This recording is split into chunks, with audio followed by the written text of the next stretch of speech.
Sunday, June 8, marked a devastating turn for Government Primary School Group 2 in Nkambe, located in Cameroon's Dunga division, as a violent tornado ripped through the campus. We dey on for Njangi house. Then some member just come up for outside. We just hear away the shout for the same. They will come out outside. One come out outside. We see now only they win.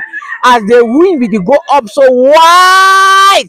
Even for my village, from them, from one subdivision, nobody don't ever see them.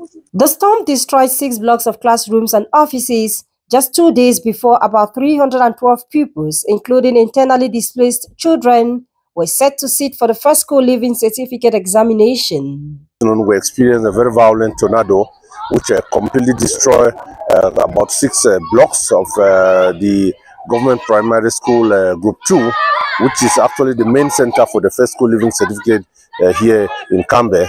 At the time this was happening, material had not yet been brought to the school.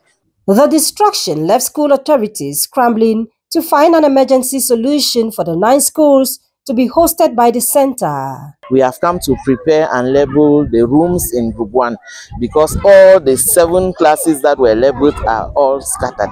We cannot use them. So we have moved the center to Group 1. Although the tornado struck at the end of the school year, concerned parents are urging the government to prioritize the rebuilding of the school, whose oldest structures date back to 1975, in time for the next academic year. This rare and destructive weather event has reignited discussions about disaster preparedness and climate resilience in Cameroon's highland regions. While such storms are historically uncommon in the area, recent reports from the National Observatory on Climate Change have increasingly warned of extreme weather linked to changing climate patterns.